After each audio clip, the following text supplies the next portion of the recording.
PKL season 10 की 20th match खेली जाने वाली है बंगाल वॉरियर्स और पटना पायरेट्स के बीच में। तो चलिए सबसे पहले बात कर लेते हैं बंगाल वॉरियर्स के स्टार्टिंग 7 की। सेंटर में होने वाले हैं बंगाल के स्टार रेडर मनिंदर सिंह और उनका साथ देते हुए राइट इन पे होने वाले हैं नितिन कुमार और लेफ्ट इन पे होने वाले हैं श्रीकांत जाधव। डिफेंस की बात करें तो राइट कवर पे होंगे वैभव गर्जे और लेफ्ट कवर पे होंगे दर्पण। एंड कॉर्नर्स की बात करें तो राइट कॉर्नर पे होंगे शुभम शिंदे और लेफ्ट कॉर्नर पे होंगे आदित्य शिंदे। नेक्स्ट हम बात करते हैं पटना पायरेट्स के स्टार्टिंग 7 की। सेंटर में होने वाले हैं स्टार रेडर सचिन तंवर और उनका साथ देने के लिए सुधाकर एम और मंजीत भी इस टीम का हिस्सा होने वाले हैं।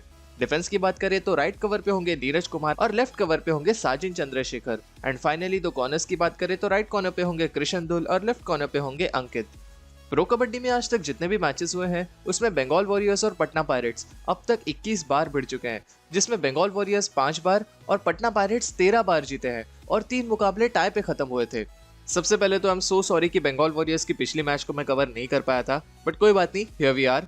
ऑक्शन में जब बंगाल वॉरियर्स ने मनिंदर सिंह के ऊपर 2 करोड़ से भी ऊपर बोली जाने पर भी एफपीएम कार्ड का इस्तेमाल किया, तब हम सब सोच रहे थे कि इतना पैसा एक प्लेयर के पीछे, लेकिन मनिंदर सिंह ने कॉन्स्टेंटली ये प्रूव किया है कि क्यों वो इस कीमत के वर्थ इट है। बंगाल वॉरियर्स के अब तक 3 मैचेस हो चुके हैं, जिसमें से 2 मैचेस में उन्होंने सुपर 10 लगाया है और पिछली मैच में तो उन्होंने पूरे 16 रेड पॉइंट्स कमाए थे। ये एक बहुत ही एक्सेप्शनल स्कोर है किसी भी प्लेयर के इंडिविजुअल परफॉर्मेंस के लिए। उनका साथ देने के लिए टीम में नितिन कुमार और श्रीकांत जाधव भी थे, जिसमें से नितिन कुमार ने 7 पॉइंट्स कमाए। श्रीकांत जाधव से हमें थोड़ी बहुत और एक्सपेक्टेशन है, क्योंकि पिछले मैच में उन्होंने केवल 2 ही पॉइंट्स कमाए थे। अब इन स्टार रेडर्स का मुकाबला होने वाला है पटना पायरेट्स के डिफेंडर्स के साथ। अब पटना पायरेट्स के डिफेंस में अंकित एक नई खोज साबित हुए हैं इस सीजन की। लेफ्ट कॉर्नर पर खेलने वाले अंकित का परफॉर्मेंस अब तक बहुत ही अच्छा रहा है और पिछले मैच में नीरज कुमार ने भी बहुत अच्छा परफॉर्म किया था, जहां पर उन्होंने 4 पॉइंट्स कमाए थे। लेफ्ट कवर पर खेलने वाले साजिन चंद्रशेखर अब तक अपनी उस फॉर्म में नहीं आए हैं। अब इस डिफेंस को सबसे मेन टारगेट करना होगा मनिंदर सिंह को,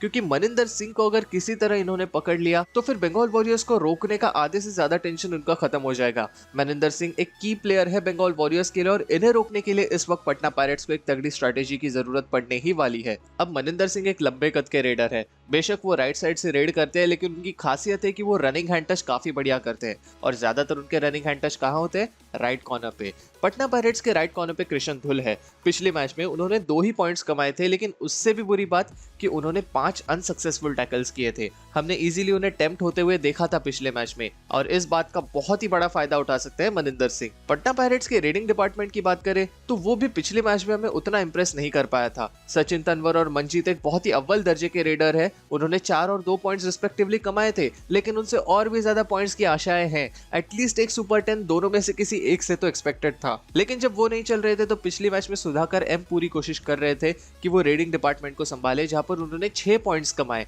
अब इन 3 रेडर्स का मुकाबला होने वाला है बंगाल वॉरियर्स के डिफेंडर्स के साथ। जब हम बंगाल वॉरियर्स के डिफेंस की बात कर ही रहे हैं, तब एक चीज का जिक्र करना तो बनता है, राइट कॉर्नर पर खेलने वाले शुभम शिंदे। जहां सारे डिफेंडर्स अपना हाईफाई पूरा करने के लिए स्ट्रगल करते हैं, वहीं शुभम शिंदे ने पिछली मैच में पूरे 2 हाईफाई लगाए, 10 पॉइंट्स कमाए। ये एक बहुत ही अच्छा स्कोर है एक डिफेंडर के तौर पर। लेकिन शुभम शिंदे जहां पर इतना अच्छा चल दिया, वहीं दूसरी तरफ बाकी सारे डिफेंडर्स के नाम केवल 1 पॉइंट है। अब पटना पायरेट्स के पास सचिन और मंजीत जैसे तगड़े रेडर्स हैं और इन्हें रोकने के लिए बंगाल वॉरियर्स के सारे डिफेंडर्स को चलना होगा। एक डिफेंडर के ऊपर आप रिलाय नहीं हो सकते, क्योंकि अगर मान लेते कि किसी कारणवश शुभम शिंदे आउट हो गए तो फिर डिफेंड करने के लिए, डिफेंस को लीड करने के लिए कौन होगा? इसलिए जरूरी यही है कि सारे डिफेंडर्स अपना इक्वल कंट्रीब्यूशन दें इस आने वाली मैच में। प्रो कबड्डी के इस 10वें सीजन में बंगाल वॉरियर्स अब तक 3 मैचेस खेल चुके हैं, जिसमें से वो 2 मैचेस जीते हैं और एक मुकाबला टाई पे खत्म हुआ था। वेरस पटना पायरेट्स की बात करें तो वो अब तक 2 मैचेस खेल चुके हैं, जिसमें से वो दोनों के दोनों जीते हैं। तो अब तक इन दोनों टीम्स के बारे में हमने जितना भी कुछ देखा, जाना, परखा, उसके हिसाब से प्रिडिक्शन करने जाए तो मुझे ऐसा लगता है कि इस मैच में जीत होगी बंगाल वॉरियर्स की। आप लोग मुझे कमेंट सेक्शन में अपने विचार जरूर बताना। सो गाइस, ये थी कुछ बातें जो कि हम सबको पता होनी चाहिए ये मैच शुरू होने से पहले।